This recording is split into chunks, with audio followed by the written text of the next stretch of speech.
Graça e paz de Jesus, igreja, amém? Que maravilha a gente estar junto aqui essa noite. Pode se assentar. É um privilégio sempre para mim estar aqui. Na verdade, não é privilégio algum para vocês, mas para mim, estar nessa casa tão cheia de Deus, com tanta alegria, tanto propósito. Nós vemos a presença de Deus aqui se manifestando. Você sabe, aonde Deus está presente, poder e propósito se manifestam. E eu tenho certeza que aqui, você entendendo isso, não só nesse culto, mas lá nas casas, nas células também, você vai experimentar mudança, transformação na sua vida. Porque cristianismo começa na cabeça, mas depois ele vai para os membros. Ele vai para o nosso corpo, ele muda a maneira da gente pensar, da gente viver, da gente agir, da gente se comportar. É uma maravilha estar aqui, pastor Claudinei, pastora Mônica, sempre tão gentis e hospitaleiros, representando vocês, obrigado. Estou vendo aqui que hoje é um culto meio Barbie, né? Eu estou vendo aqui, assim, legal. Né? Hein? Não, tem que estar na moda, né não?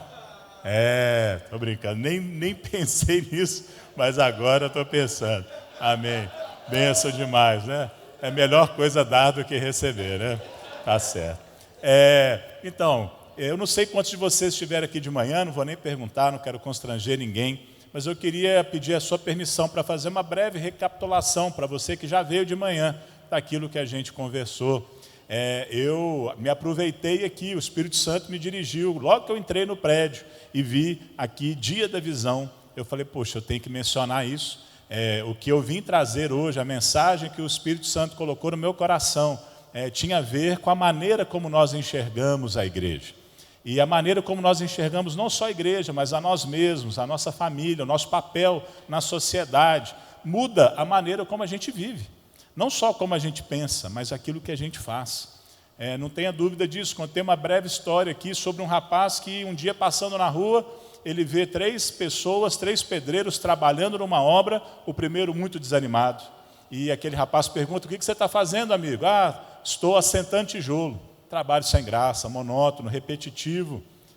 Ninguém se empolga com isso. Ao segundo, que já estava um pouco mais animadinho, o rapaz faz a mesma pergunta, o que você está fazendo, amigo? E ele responde, estou levantando uma parede. Já estava um pouquinho mais rápido, aquele segundo pedreiro já estava mais, conectado com o que estava fazendo. Agora o terceiro pedreiro é o que tinha a maior diferença dos 3. Ele estava cantarolando, assoviando, dançando, até brinquei, jogava o tijolo por cima, pegava, colocava lá. E aquele rapaz pergunta, o que você está fazendo, amigo? Ao que ele responde, estou construindo uma catedral. Veja bem, os 3 estavam fazendo a mesma coisa, exatamente a mesma coisa. Mas a maneira como eles enxergavam o que eles estavam fazendo, mudava a maneira com a qual eles estavam fazendo, a velocidade, a qualidade, tudo mudava. Tudo mudava. Quem que você acha que produzia mais, o primeiro ou o terceiro pedreiro? Quem estava mais feliz com a sua vida, com o seu trabalho, o primeiro ou o terceiro?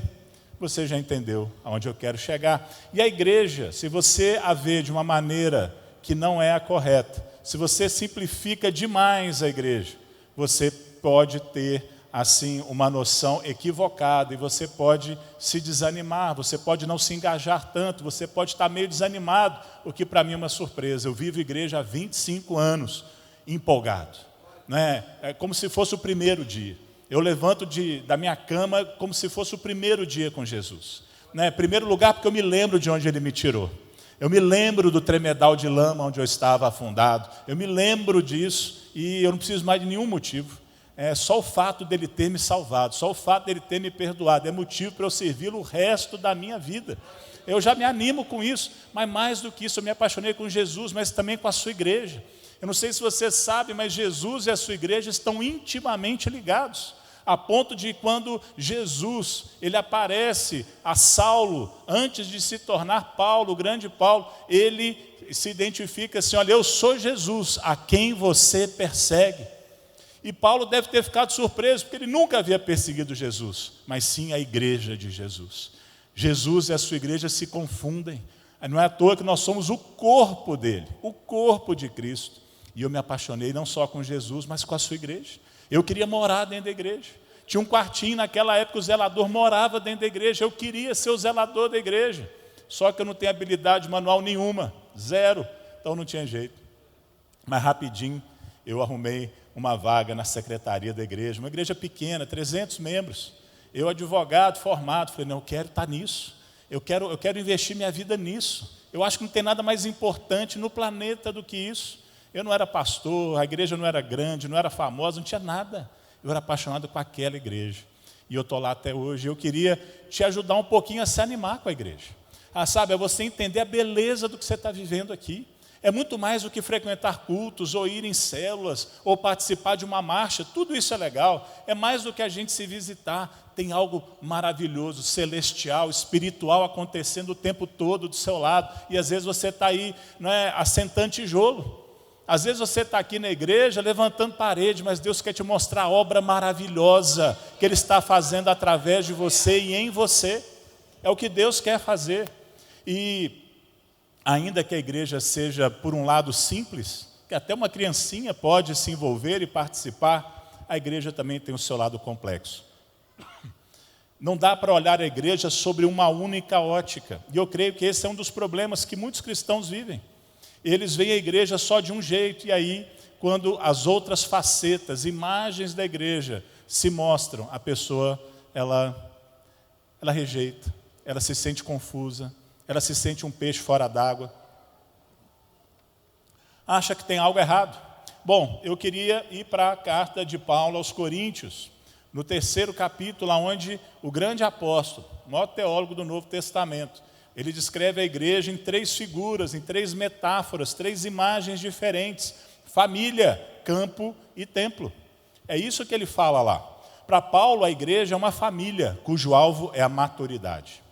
O alvo da família não é simplesmente proteger, cuidar, guardar, prover. Se fosse isso, bastava, né? Muita coisa. Garanto você que não quer o seu filho de 30 anos com você trocando a roupa nele ainda, dando comida na boca, né? Mandando tomar banho e escovar o dente. Você espera que o seu filho cresça, amadureça, não só de estatura, mas de responsabilidade. O alvo da família é a maturidade. Agora a igreja é mais do que isso. A igreja também é um campo, é uma lavoura, cujo alvo é a quantidade. E a igreja também é um templo, cujo propósito é a qualidade. Vamos ver rapidamente o primeiro princípio da família que nós conversamos aqui hoje de manhã. A igreja é a família de Deus. 1 Coríntios 3, a partir do verso 1 até o 4. Irmãos, não pude falar a vocês como a espirituais, mas como a carnais, como a crianças em Cristo. Dei a vocês leite e não alimento sólido, pois vocês não estavam em condições de recebê-lo. De fato, vocês ainda não estão em condições, porque ainda são carnais. Porque visto que a inveja e divisão entre vocês não estão sendo carnais e agindo como mundanos, pois quando alguém diz eu sou de Paulo e outro eu sou de Apolo, não estão sendo mundanos? Vamos parar aí, daqui a pouquinho a gente continua. Paulo não está ensinando que existem 2 categorias de crentes, crentes carnais e crentes espirituais, de jeito nenhum. A tese de que o crente carnal recebeu a Cristo como Salvador, mas ainda não como Senhor, que um crente pode estar justificado do pecado, mas ainda não está se santificando, que o crente é salvo, mas ainda não obedece a Cristo. Isso é uma mentira, isso é um engano, isso não existe. Isso gera uma falsa convicção de salvação. E talvez esse seja um dos pecados pastorais mais graves, é deixar alguém no meio da igreja com a falsa impressão que é um cristão, com a falsa impressão de que está tudo certo com Deus. O Spurgeon, eu citei aqui hoje de manhã, ele diz que a graça que não te santifica também não te salva. Uma graça que não é capaz de te transformar, ela também não foi capaz de te salvar ainda. Não tem como separar isso, são irmãos siameses. Se você separar, os dois morrem. Por que Paulo então chama os coríntios de carnais? Porque havia um problema com a dieta deles, com o apetite espiritual deles. O que acontecia com a igreja de Corinto é que já havia passado muito tempo desde que eles tinham se convertido. E eles não demonstravam sinais de maturidade, de conhecimento, nem de prática da palavra. Já viu esse tipo, não vou falar nem de crente, mas de pessoa? Outro dia eu estava num avião, não sei se foi vindo para cá, não lembro. Eu venho muito para cá, né? O pessoal lá da Central fica no ciúme, é o que eu vou te falar. Meu Deus, eu até nem posto mais no meu Instagram as coisas daqui da IBC Maringá que eu levo paulado. Mas tinha um homem no nosso avião, assim, calça cos baixo, né? Aqui assim, aquela camiseta que fica pertinho já do cinto, sabe? Apertadinho, um cinto todo bacanudo, um tênis, né? E devia ter, gente, assim, uns 80 anos de idade. Tem trem mais ridículo que isso? Pelo amor de Deus, eu não estou dizendo que se você tem mais de 60, eu já estou com 50, que você só pode usar sapato e calça social, não é isso. Mas foi para um outro extremo. Foi para um extremo, calça skinny, nossa. Tem coisa que não pega bem mais, deixa eu te falar assim, né? Pergunta para sua esposa, né? Ela te fala, né? Ela te fala. Mas tem cristãos que agem assim. Acham que, sabe, simplesmente o passar do tempo, né, isso vai fazer com que você se torne uma pessoa madura. Talvez está lá um cristão de 70 anos, mas com roupinha ainda de jovenzinho. Né? Todo mundo vê, fica ridículo. Ridículo, é o que Paulo está dizendo, gente, vocês estão ridículos. Já passou do tempo já e vocês estão ainda aí, agarrado. Como diria um bom mineiro, está agarrado. Agarrado. Pergunta para a pessoa do seu lado, você ainda está agarrado? Pergunta aí, está agarrado? Já está pegando mineirês. Abre lá sua Bíblia em Hebreus, capítulo 5, rapidinho, porque isso aqui é tão importante que eu não vou deixar de mencionar. Hebreus, capítulo 5, a partir do verso 11. O autor de Hebreus vai falar também aqui de maturidade, usando a figura do leite, do alimento. Quanto a isso, temos muito o que dizer. Coisas difíceis de explicar. Por quê? Porque é difícil? Não, porque vocês se tornaram lentos para aprender. Embora a essa altura já devessem ser mestres. Precisam de alguém que ensine a vocês novamente os princípios elementares da palavra de Deus. Estão precisando de leite e não de alimento sólido. Quem se alimenta de leite ainda é criança. Não tem experiência no ensino da justiça, mas o alimento sólido é para os adultos, os quais, pelo exercício constante, tornaram-se aptos para discernir tanto o bem quanto o mal. Por que os crentes de Corinto eram bebês? Porque hoje há bebês espirituais dentro da igreja, e não porque acabaram de nascer, são bebezões de 1 ano de convertido, 5 anos de convertido, 10 anos de convertido, 30 anos de convertido, ainda é bebê.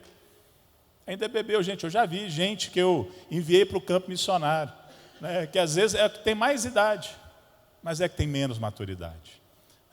Gente maravilhosa. Com isso aqui eu não estou acusando o caráter, não estou dizendo que não é uma pessoa que não serve, não é isso. Mas dá uma certa tristeza, é o que o autor de Hebreus está falando. Sabe por que eles eram bebês? Sabe por que ainda há bebês?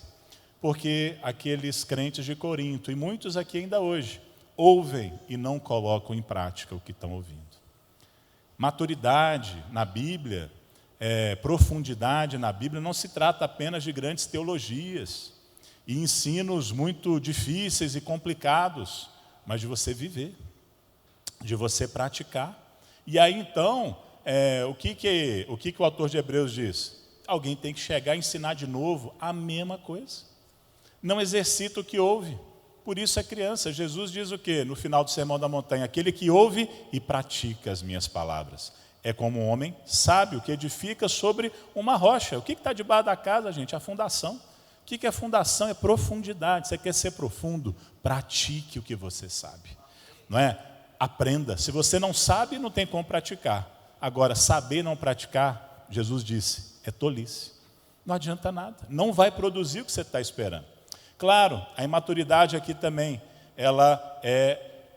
a imaturidade ela é bem destacada ali em Corinto, também por conta dos relacionamentos. Eu preguei aqui há pouco tempo sobre unidade, não vou me alongar aqui nesse assunto, mas Paulo chama os crentes de Corinto de carnais, porque eles estavam criando partidos, divisões, seguindo uma filosofia do mundo, dizendo para quem que eles preferiam, para quem que eles torciam, né, sempre envolvidos em intrigas, contendas, briguinhas, fofocas.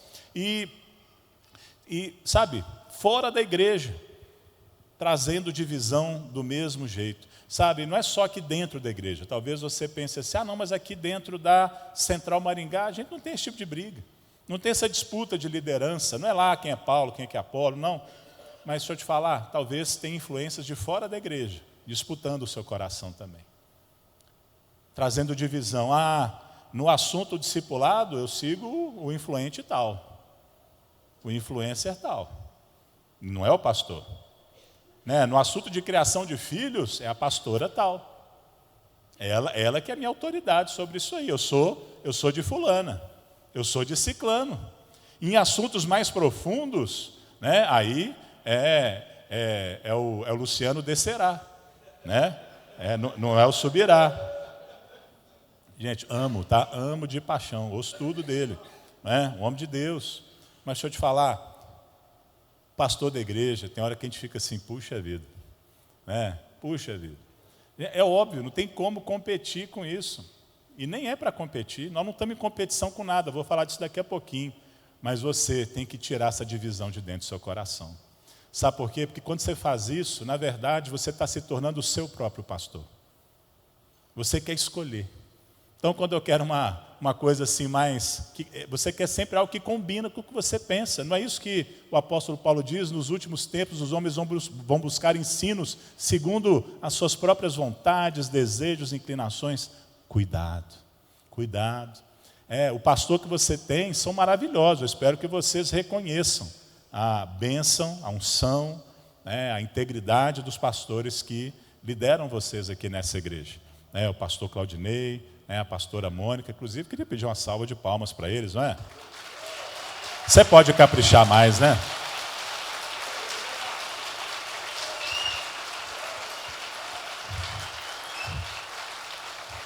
Que você descubra, enquanto está aqui, que eles são uma bênção.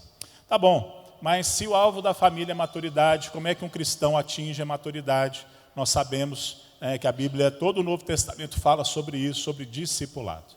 Discipulado é o processo pelo qual nós nos tornamos maduros.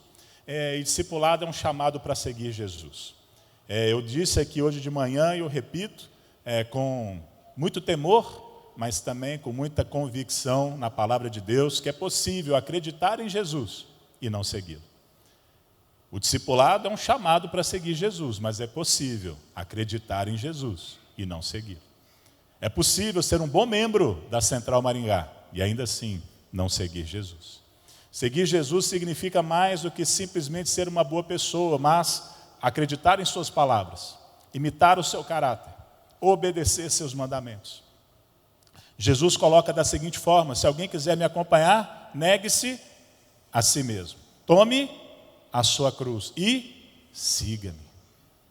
Discipulado é aprender com outros discípulos como seguir Jesus. Discipulado não é uma jornada de autoridade e dominação um sobre o outro. Pelo contrário, nós estamos juntos, todos nós, seguindo a Jesus. A Jesus. Qualquer um pode ser um discipulador, um líder, desde que esteja seguindo a Cristo. E nós resumimos aqui, para concluir, que o discipulado é um relacionamento em 3 níveis, com Deus, não crentes e crentes. Isso é discipulado. E a maturidade ela é alcançada por ouvir, conhecer e colocar em prática a palavra de Deus, através do processo de discipulado por meio dos relacionamentos. Foi isso que nós vimos de manhã, uma rápida passada.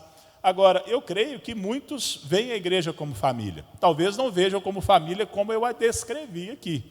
Acha que família é só cuidar, é só dar beijinho no dodói, é só botar no colinho. Mas a família, não sei na sua, mas uma família de verdade tem muitas outras facetas, não é? Tem repreensão, tem exigência, tem bronca, não tem? Tem dificuldade? Pois é, igreja é família. Então, pega a visão aí. Agora, a igreja não é só família. E me surpreende quantos cristãos se ofendem com outras imagens bíblicas que o próprio Espírito Santo de Deus fez questão de registrar na palavra sagrada. A igreja não é só uma família. A igreja também é uma lavoura. É a lavoura de Deus, cujo alvo é a quantidade. Abre comigo lá 1 Coríntios capítulo 3 de novo, agora a partir do verso 5 até o 9.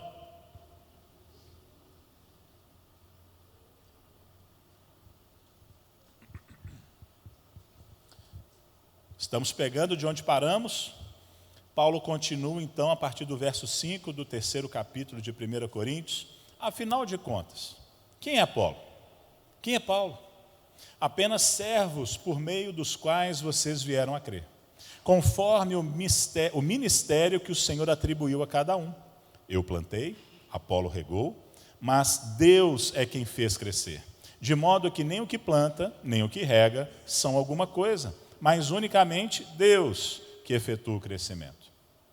O que planta e o que rega tem um só propósito, e cada um será recompensado de acordo com o seu próprio trabalho. Pois nós somos cooperadores de Deus. Vocês são lavoura de Deus e edifício de Deus. Por um lado eu entendo, eu sei que há maus exemplos, mas me surpreende, numa igreja onde você está andando, você conhece o pastor, conhece a sua família, conhece a sua índole, sua integridade, sua vida, irmãos, irmãs, crentes, membros da igreja se ofenderem quando a igreja começa a falar de números, começa a falar de crescimento, começa a falar de quantidade. Para mim é incrível. E eu vivo isso tem 23 anos. Há 23 anos a Central transicionou de uma igreja tradicional, focada em eventos, focada apenas ali em atividades, para ser uma igreja focada em pessoas, em relacionamentos, em fazer discípulos. E isso mudou tudo. Mudou tudo, mudou a igreja. Eu entrei numa igreja, eu contei para vocês, há 25 anos atrás, eu entrei para aquela igreja, tinha 300 membros. Hoje somos 20 mil, sem contar os visitantes. Por que isso aconteceu? Porque além de ser uma igreja família, além de ser uma igreja, então, que nós estamos buscando, sim, a maturidade de cada crente, nós também estamos de olho em algo que Deus está esperando de nós. Queria te dizer que se você tem expectativas sobre Deus, Deus também tem expectativas sobre você, sobre aquilo que Ele confiou a você. E igreja é lavoura. Nessa passagem que a gente acabou de ler, há palavras recorrentes: plantar, regar, crescer. E o único propósito de plantar e regar uma semente é que ela cresça. Ninguém planta semente por prazer. Ah, não, vou plantar ali, não vai acontecer nada. Você não faz. Você tem uma expectativa naquela semente. Algo é confiado ali na terra. Se você não espera que a semente cresça, para que plantar? Jesus, ele compara o coração humano a um terreno, onde a semente da palavra é semeada. A igreja é como um campo que deve produzir fruto para Deus. E nessa hora a gente não gosta, porque quando nós falamos de lavoura, nós estamos falando agora de prestação de contas. Nós estamos falando de algo que nos mede. Algo agora que não fica só no campo das ideias. Não fica agora assim, sabe, só no sentimento. Não, agora é algo que tem que ser expresso. Como é que a gente sabe, né, que tem, por exemplo, 20 mil pessoas na Central? Porque a gente contou. A gente conta o crescimento ou não crescimento. Nós estamos ali buscando entregar algo para Deus. Fica tranquilo, eu vou falar muito disso daqui a pouquinho. Mas a verdade é que Jesus disse que cada um de nós é um ramo. De quem? Da videira verdadeira, lembra? E qual que é o propósito do ramo? Produzir frutos. E se ele não produz frutos, o que Jesus falou que faz com ele? Corta, lança fora. Mas a gente fica surpreso. Ah, são técnicas empresariais. A igreja está pensando só em números. Gente, se pensar só em números, já falei, é uma visão tacanha. É uma visão errada. A igreja não pensa só em números, mas a igreja não deixa de pensar em números. A igreja sabe que é lavoura de Deus. Você tem que entrar, essa visão tem que entrar no seu coração. Essa visão tem que entrar no seu coração. Nós somos obreiros que trabalham nesse campo.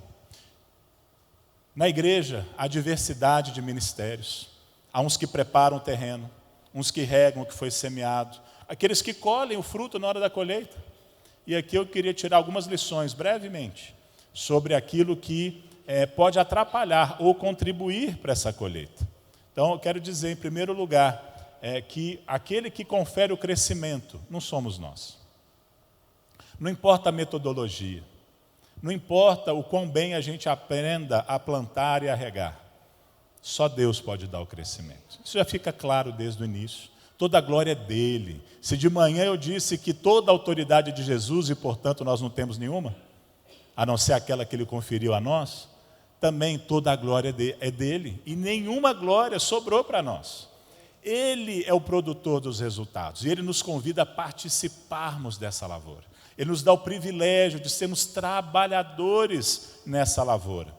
E aqui, logo de cara, Paulo combate algo que com certeza contamina corações. Talvez é um dos motivos pelos quais você tem um pouquinho de reserva, resistência contra a igreja sendo uma lavoura. Você vê pessoas se ensoberbecendo por conta de resultados. Você vê pessoas crescendo. E Paulo, ainda que Corinto tenha sido uma grande e forte igreja, ele começa esse texto dizendo: quem é Apolo? Quem é Paulo? E se eu te contar que na realidade, lá no texto original, a pergunta nem é quem é Apolo, ou quem é Paulo, mas o quê? Não é quem, é o quê? O que é Paulo? O que é Apolo? Não é? Gente, Paulo está querendo desviar nossa atenção totalmente do pregador, do pastor, do líder. Não, de jeito nenhum. A nossa atenção está o quê? Nas funções deles, é o que eles são. Que ferramenta eles são? Qual que é o ministério que eles desempenham? E não a pessoa deles. Esse culto à personalidade que está cada vez mais forte, não só dentro da igreja, mas fora, e eu creio uma tendência mundana incorporada ao meio da igreja, é um desvio grave. É um desvio grave. As pessoas estão dando muito mais ênfase ao mensageiro do que à mensagem. Então, assim, eu entendo que você goste mais de um certo estilo de pregador, de mensagem. Eu, por exemplo, geralmente eu preciso de um pregador que tenha princípio, meio e fim. Eu preciso de uma mensagem que trabalhe com lógica. Eu preciso saber para onde eu estou indo. Uma mensagem daquele estilo metralhadora da fé. Aquele monte de frase, aquele monte de coisa. Eu acho super legal, mas eu não me sinto satisfeito, eu não me sinto pleno, realizado, suprido. Então eu entendo que você também tem as suas preferências, mas deixa eu te dizer, é uma coisa que eu fico olhando, né? Tem gente que, eu já vi, na minha igreja, nós somos 46 pastores. Eu já vi gente que quando vê que o pastor fulano está subindo, vai embora. Vai embora. Como se Deus não pudesse usar qualquer pessoa. Porque é a mensagem de Deus, é a palavra de Deus. Essa igreja não está construída em volta de um homem. Nós vamos passar, gente, mas a palavra de Deus ela vai durar eternamente. Pastor Claudinei, pastora Mônica, o pastor Iná vão embora, eles vão sumir. Mas a palavra de Deus na sua vida vai produzir fruto para a vida eterna, fruto que não perece. Nós devemos nos concentrar na palavra, é isso que vai gerar crescimento. Paulo estava dizendo para aquela igreja em Corinto: eu não sou o dono da igreja. Igreja não tem dono, ou se tem um dono é o próprio Jesus. Ele é o Senhor dos senhores, Ele é o Rei dos reis. A palavra que Paulo diz aqui, que ele é só um servo, é o diácono, é aquele que serve. Eu estou aqui para servir. Na igreja de Deus não tem dono, não tem chefe, não tem ninguém para ser colocado no pedestal. A igreja só tem um dono, um Senhor, e esse Senhor é Jesus Cristo. Paulo, ele não menospreza o obreiro, mas ele exalta Jesus. Deixa eu te falar, você tem valor no reino de Deus. Deus, Ele é que nos confere valor, não é porque nós temos em nós mesmos nada.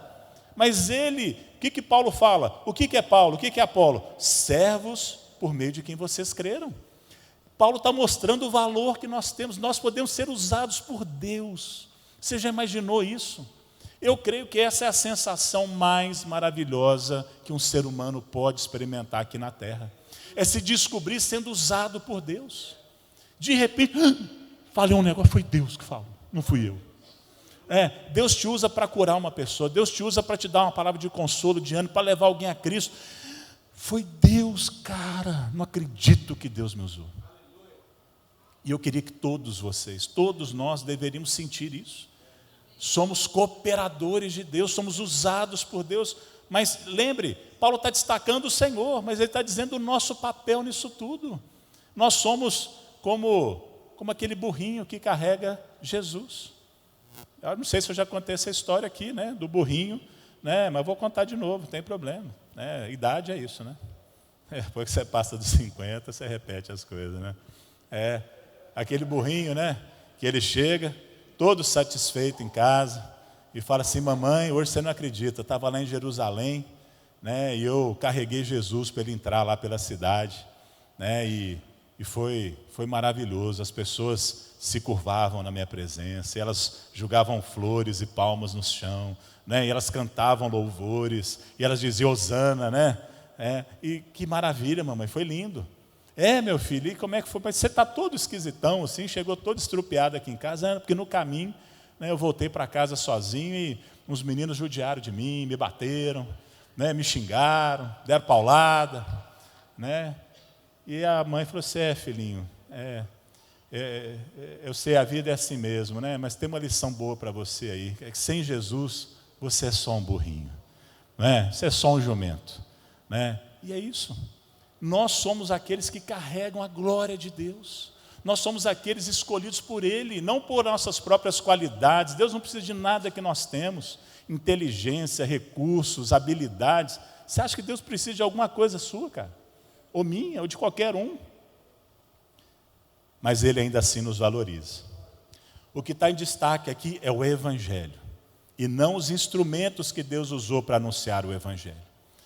Eu queria que você lembrasse disso. É isso que vai fazer com que Deus abençoe essa colheita. É isso que vai fazer com que as coisas cresçam. Não só, eu estou dizendo de evangelismo, de discipulado, mas eu estou falando na sua casa. Você como marido, você como esposa, você como pai, você como profissional, você como empresário. Lembre-se disso. Não é sobre você, não é sobre pessoas, é sobre Deus e aquilo que Ele quer fazer. Paulo, ele diz que para essa colheita acontecer, os ministérios são diversos. Eu plantei, Apolo regou, mas o crescimento veio de Deus. Nem o que planta, nem o que rega é alguma coisa, mas somente Deus que dá o crescimento. Deus chama uns para preparar, outros para semear, outros para regar, outros para colher. Nenhum é mais importante que o outro. De novo, a ênfase não está em nós, no que nós fazemos. Não é de jeito nenhum. A vida e o crescimento da igreja são um milagre. Já perguntaram para o pastor Paulo diversas vezes qual que é o segredo da central. E ele sempre fala: a central é um milagre. É um milagre, não tem como explicar. Não tem como explicar. Gente, o que Deus está fazendo no nosso meio é algo que só Ele pode realizar. Crescimento numérico pode ser fabricado. Eu já vi isso acontecer e é muito triste. Só que não é um fruto que permanece. Não é. O crescimento espiritual, só Deus produz. Só Deus produz. E a gente vê, é o conselho de Gamaliel, não é? Tem um pessoal aí que está pregando uns negócios aí que não vai muito de acordo aqui com a nossa religião judaica. O que a gente faz? Se esses homens forem de Deus, a obra deles vai prevalecer. Se não for, vai acabar. E é assim. Sempre foi assim. Aquilo que é de Deus permanece. O fruto de Deus é para a vida eterna. Nesses ministérios, eles não só são diversos, mas eles dependem um do outro. Não há competição. O ministério de crianças, ele não é menos importante ou mais importante que a adoração, a palavra. Tudo concorre para o mesmo propósito. Tudo está debaixo, todo mundo está fazendo o seu trabalho debaixo do senhorio de Jesus. Nós estamos trabalhando para o mesmo Senhor. São todas tarefas vitais. Nós todos estamos trabalhando para o Senhor da obra. Já imaginou se a gente vivesse assim mesmo? De novo, não só aqui na igreja, eu queria que você extrapolasse isso, mas que você pensasse na sua casa como uma igreja, a sua família como uma igreja, o que você faz fora daqui no seu trabalho como parte do seu culto, da sua adoração a Deus. Porque isso é o que a Bíblia ensina, o que o Novo Testamento nos ensina. Nós estamos todos no mesmo barco, no mesmo time, na mesma obra, com o mesmo objetivo. Nós queremos glorificar a Jesus. Nós queremos glorificar a Deus. Não há espaço para vaidades pessoais. O trabalho humano sem ação de Deus não produz resultados, não os que duram. Tem coisas que nem dá para fabricar. Número você fabrica, agora conversão não tem jeito. E é por isso que muita gente fica doida numa igreja em células. Porque o pastor chega e faz um desafio para você levar uma pessoa para Jesus. Pastor, me pede qualquer coisa menos isso, pastor.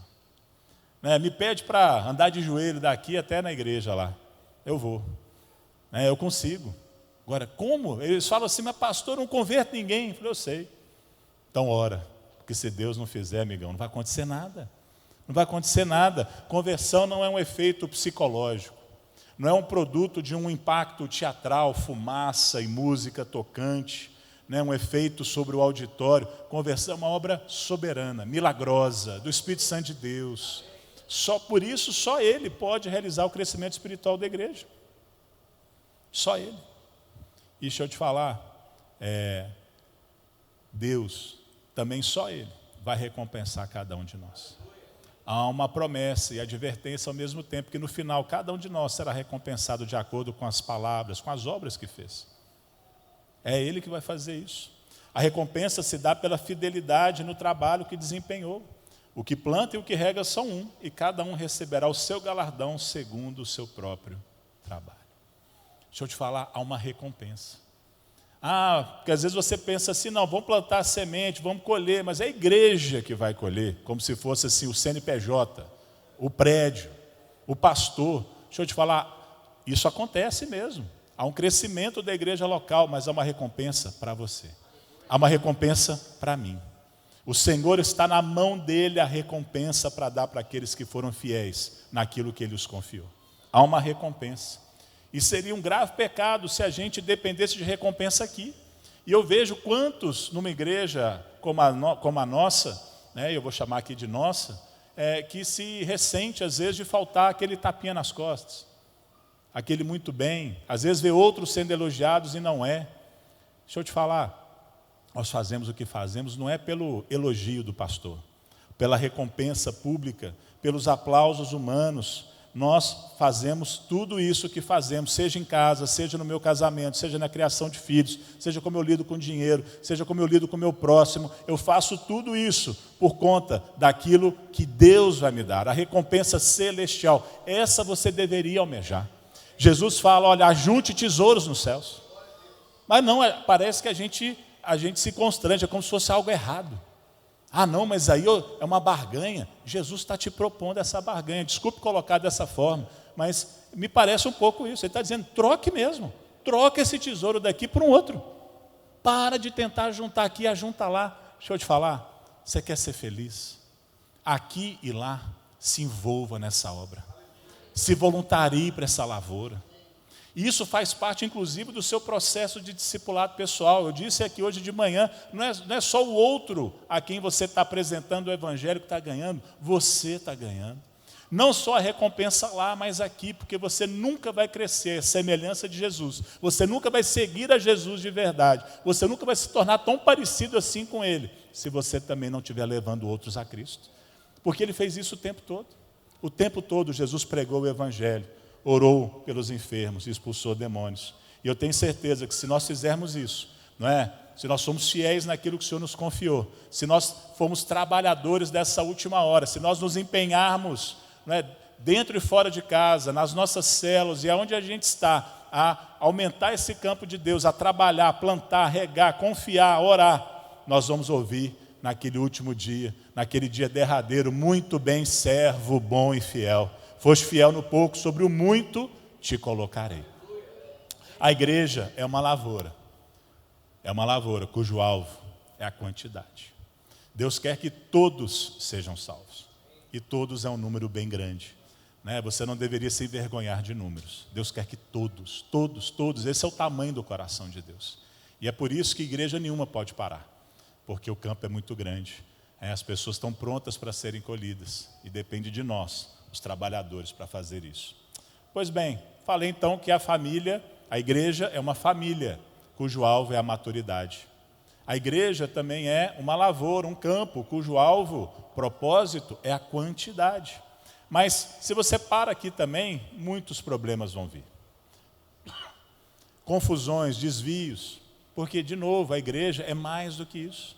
A igreja também é o santuário da habitação de Deus. A igreja é um templo, e o alvo do templo é a perfeição, é a qualidade. E nós vamos ver isso aqui agora, em 1 Coríntios 3, a partir do verso 9. Vamos ler até o final do capítulo, bem rapidinho.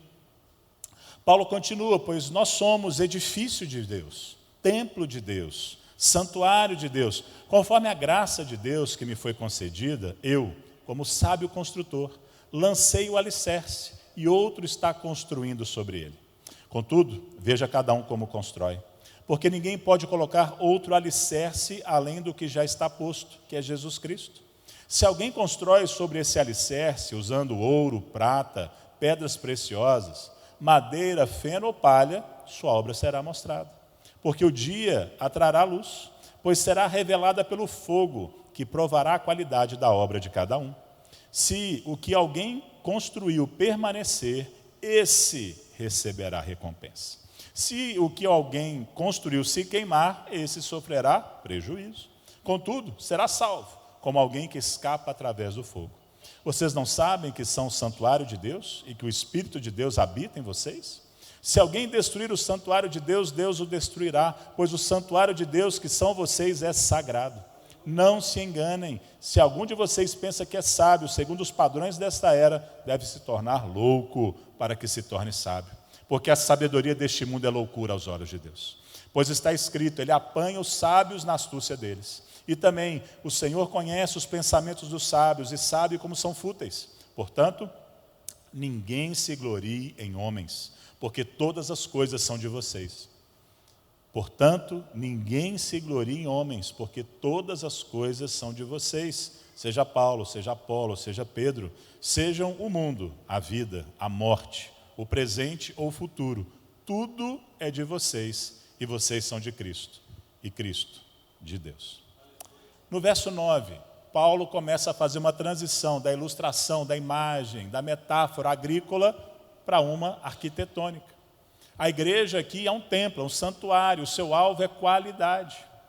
A igreja ela é o templo de Deus por vários motivos. Em primeiro lugar, porque a igreja é a sociedade, é a comunidade na qual o Espírito Santo habita. Cada pessoa salva também é por si só um templo da habitação de Deus. E a igreja local, de igual forma, é o templo de Deus. É o templo de Deus. Então, dessa maneira, nós podemos afirmar que Deus habita em cada crente salvo. Deus habita nos crentes de uma igreja local. E Deus habita na igreja como somatório de todos os convertidos, de todos os lugares do mundo. Agora, na edificação dessa igreja como edifício de Deus, é preciso a gente perceber a importância da qualidade. Então aqui não é um número vazio, não é um número pelo número, não é um número fabricado, fake. Tem que ser um número que carrega características, qualidades. Quando eu falo que a Central tem 20 mil frequentadores hoje, 20 mil pessoas, claro, um número grande, pequeno perto de Belo Horizonte. A grande Belo Horizonte tem 5 milhões de habitantes, 20 mil é nada, não é nem 1% da nossa cidade, é muito pouco. Mas é um número grande para a maioria das igrejas. Apenas 5% das igrejas no mundo inteiro tem mais de 350 pessoas. Então é um número muito grande. Mas deixa eu te falar, esse número, ele não enfeitiça, eu vou usar essa palavra, os pastores. Ele não nos impressiona, e eu tenho certeza, não impressiona a Deus também nem um pouquinho. Porque esse número por si só não diz muita coisa. Quantos desses 20 mil são discípulos de Jesus? Quantos desses 20 mil realmente se renderam a Cristo, têm vidas transformadas, renunciaram ao pecado? É isso que importa. Quando eu falo lá, por exemplo, que a gente tem hoje cerca de 3.500 líderes, a esse número eu já gosto mais. Ele carrega consigo qualidade. Vamos conversar sobre isso. A gente precisa construir esse edifício de Deus, usando o critério da qualidade. Se a igreja é uma família cujo alvo é a maturidade, é um campo, uma lavoura cujo alvo é a quantidade, nós não podemos perder de vista a qualidade. Olha só o que a Bíblia diz. Haverá um julgamento para nós. A obra que estamos fazendo será mostrada. O dia atrará a luz, pois será revelada pelo fogo que provará a qualidade da obra de cada um.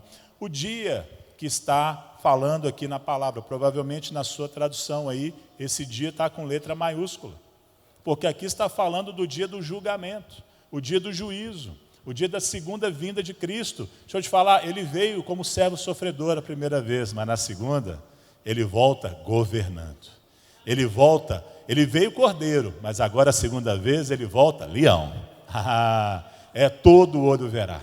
toda língua confessará, todo joelho se dobrará. Jesus não volta, esse Jesus, paz e amor, ele volta com o cetro nas suas mãos. Ele volta para julgar tudo. E a maneira que você está construindo a sua vida, o seu cristianismo, o seu ministério, o seu serviço a Deus, será julgada. Será provada pelo fogo. Deus não está olhando apenas números, Ele quer qualidade.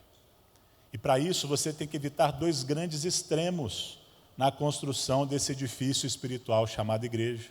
O primeiro é extremo, mas é verdade, acontece. Temos que fugir disso. É a tal da numerolatria. Adoração por números. Fixação por números. Hoje nós estamos vendo igrejas bêbadas pelo sucesso.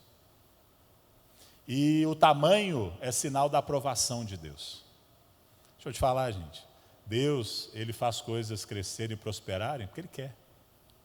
Porque Ele tem misericórdia das pessoas. Eu aprendi isso lá atrás da minha caminhada cristã.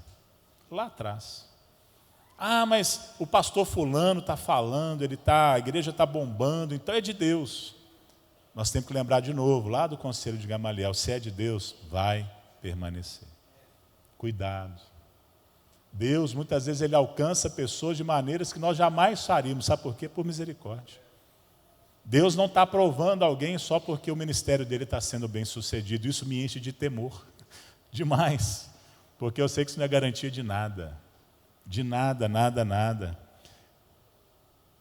Há pessoas, igrejas, há líderes, há cristãos que querem quantidade a qualquer custo. Ah, mas eu não sou pastor de igreja, pastor Iná.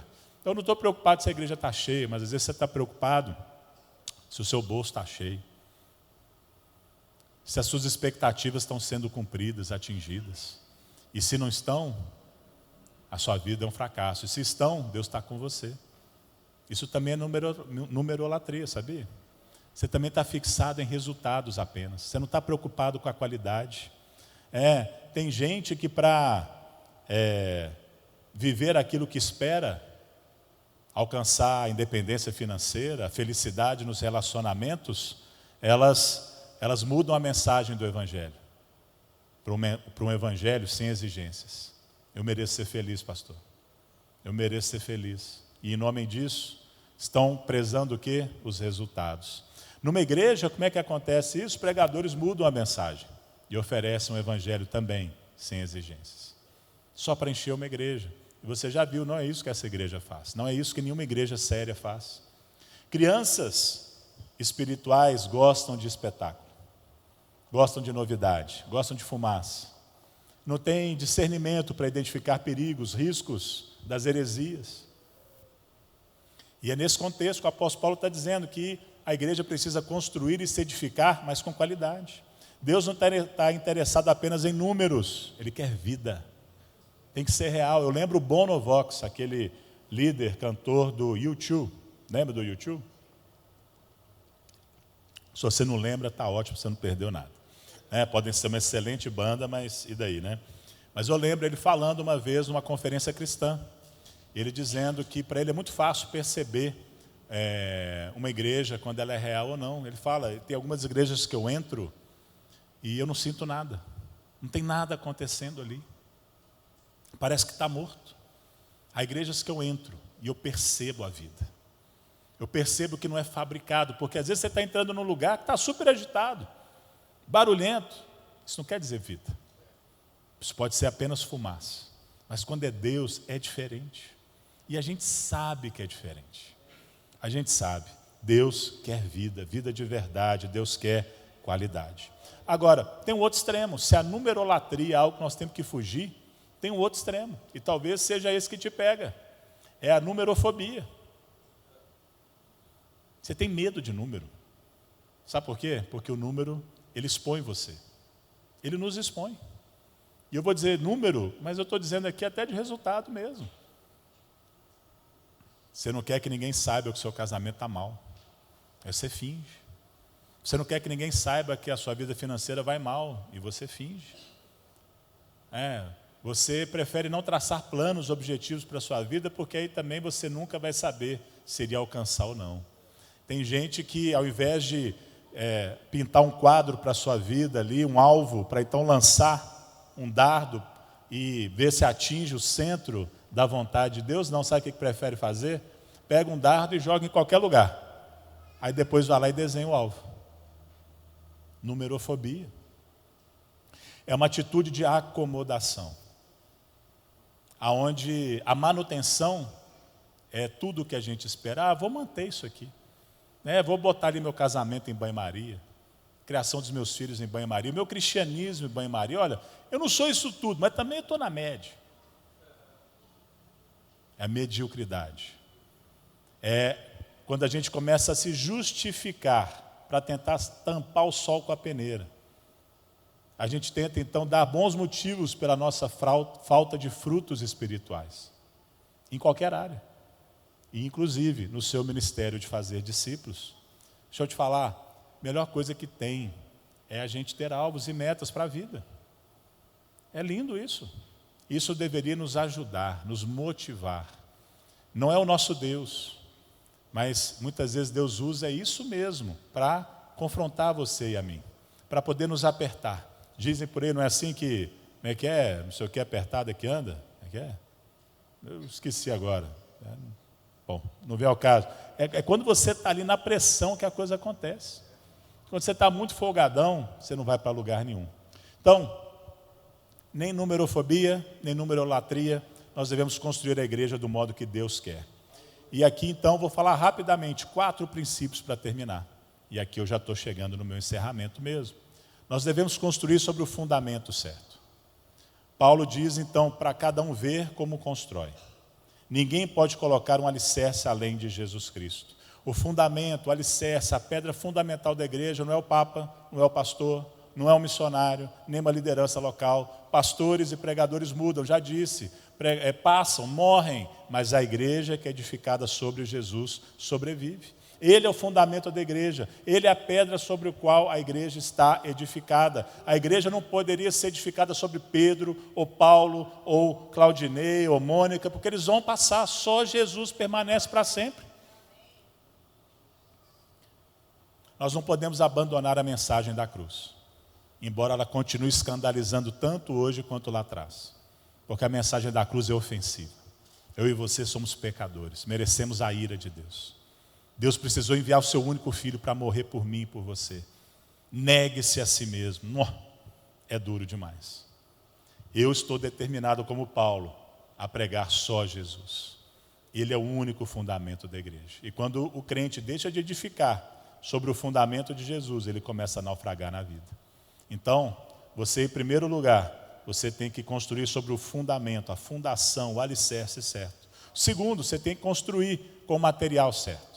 E Paulo usa aqui 2 tipos de categorias de materiais. O primeiro, ouro, prata e pedras preciosas. São os materiais mais resistentes, belos, valorosos, difíceis de serem obtidos.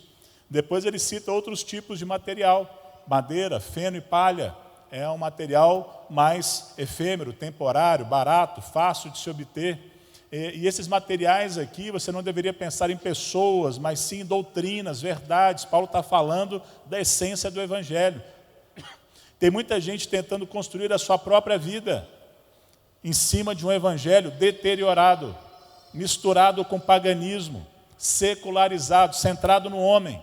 Para Paulo, esse tipo de pregação, mensagem, valor é madeira, palha e feno. É a moça que ela vem no culto da igreja aqui na Central Maringá, ela tem um olho grego na pulseirinha, né? Ela faz uma sessão lá de Seixonoê, né? Ela toma um passe, mas não precisa ir tão longe não.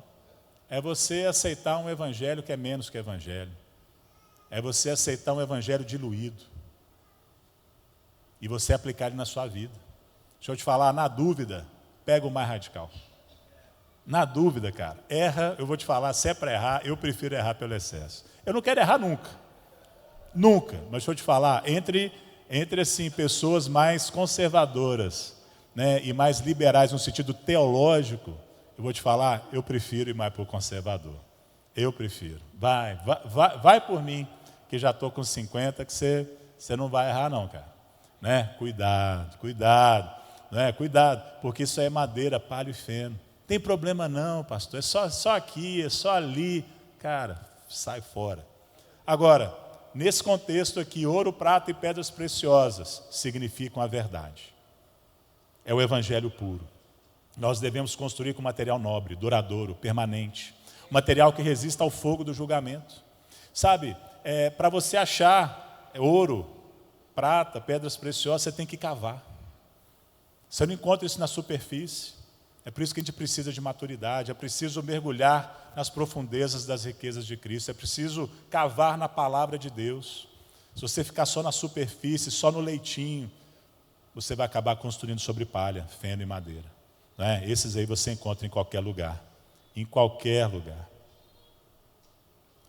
Terceiro, você, não só o fundamento certo, não só os materiais certos, mas o plano, o projeto correto. Você pode estar tentando edificar, mas a sua planta está errada. O pastor Claudinei me mostrou uma planta outro dia aqui, de um projeto muito legal. Agora, imagina, você está tentando construir, não sei se você já construiu uma casa, tenta construir sem projeto. Ou pega um projeto que está todo errado, as medidas estão erradas.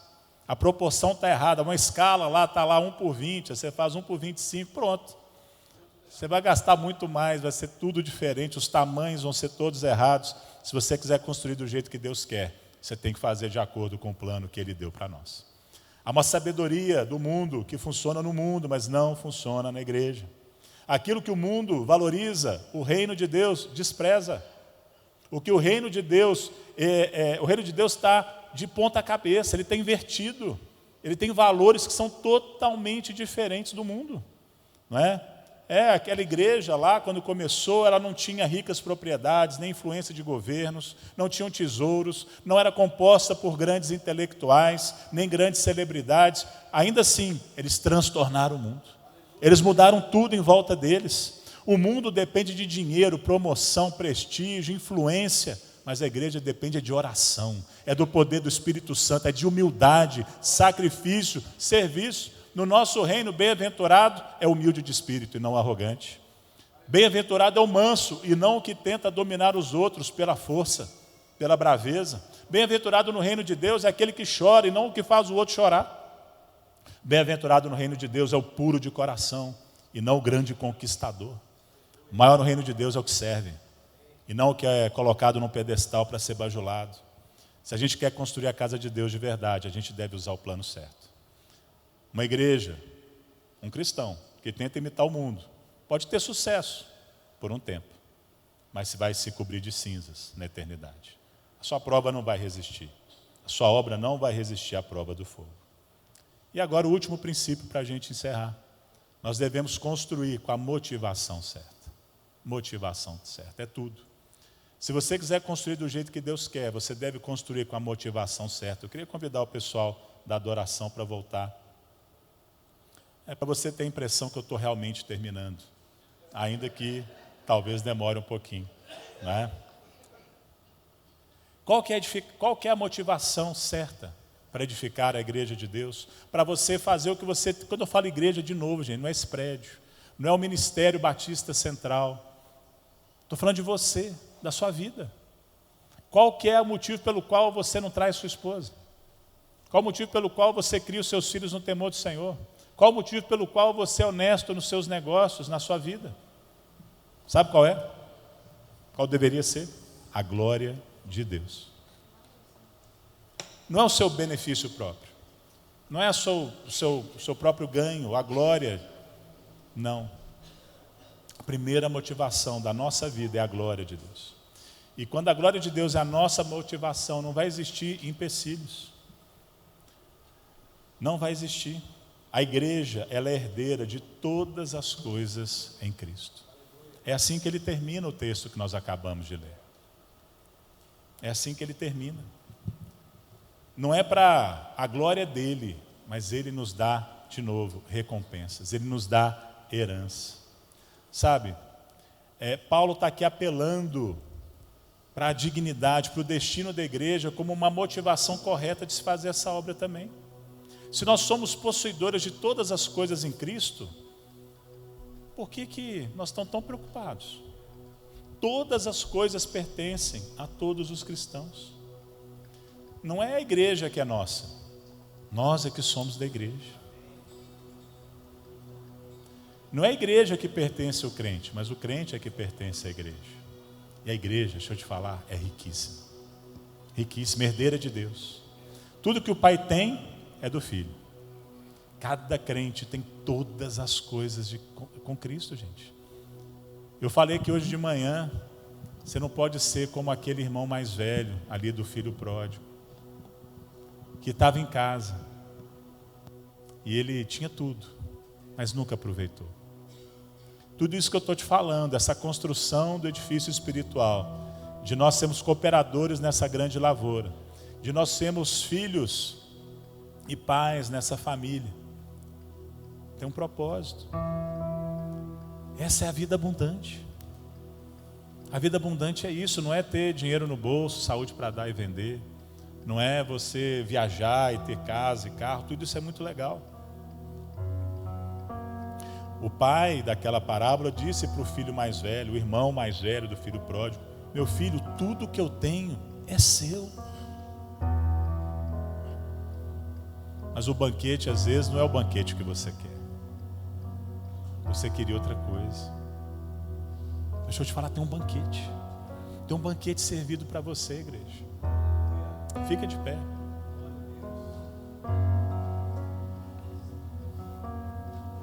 Deixa eu dizer para você, tudo é seu, Central Maringá. O mundo é seu. Não porque você pertence ao mundo, porque se você é de Cristo, você não pertence mais ao mundo. Mas o mundo, nós estamos nele e ele é nosso. Ele é nosso, para habitar, para estudar, para usar, para se deleitar, para conquistar. O mundo é nosso. A vida, essa vida que eu e você temos, é nossa, é sua. É um dom diário de Deus. É uma preparação para a eternidade. Nós já estamos na vida eterna. Paulo chega a dizer que a morte é nossa, porque a morte vai pôr um fim ao nosso sofrimento, vai nos conduzir ao céu. A morte, nem ela é impeditivo para nós. O presente, aquilo, o seu hoje, é onde você vai receber a providência, o cuidado, a direção de Deus. O futuro, a vida de Cristo, a ressurreição dos nossos corpos, o dia do julgamento, o céu, a vida eterna, também são nossos. Central Maringá, Deus me mandou aqui esse final de semana para dizer para você da beleza da igreja, da riqueza da igreja que você não só é, mas é chamado a viver, é chamado a expressar. Feche seus olhos agora aí onde você está e se veja agora você mesmo como família de Deus, cada um no seu estágio, uns ainda crianças, outros jovens, outros pais, uns começando, outros já vencendo os pecados, outros já fazendo discípulos, já gerando filhos e filhas espirituais, já cuidando bem deles. Se veja assim, aonde você está. Você é da família e você gera pessoas para fazerem parte dessa família. Central Maringá, se veja agora como um campo que ao mesmo tempo recebeu a semente de Deus, a semente divina, a semente incorruptível. Ela está dentro de você e ela gera frutos para a vida eterna, fruto que permanece. Ela é uma bênção dentro da sua vida, mas você também é um semeador. Você também é alguém que tem a semente para colocar no coração de outras pessoas. Você também foi convidado a espalhar e ser um trabalhador dessa lavoura. Central Maringá, você também é um templo, santuário da habitação do Espírito Santo. E Deus quer purificar você. Deus quer santificar você. Deus quer trazer as qualidades de Cristo sobre você. Deus quer te formar a imagem do seu Filho Jesus. Para cada dia o Pai ser glorificado, para que as pessoas vejam as nossas boas obras, a nossa transformação e glorifiquem ao Pai que está nos céus.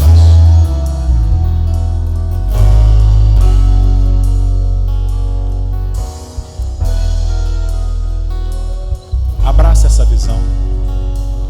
Abraça esse Jesus. É Ele que está te convidando. Ele está te convidando para uma mesa maravilhosa. Eu só quero te lembrar que a gente não fica na mesa para sempre. Uma hora a gente sai da mesa e vai trabalhar. Uma hora a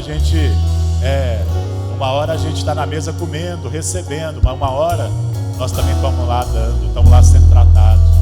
Então, vem para a mesa, vem para a mesa. O Senhor te quer na sua igreja, e a sua igreja é maravilhosa. Vamos cantar.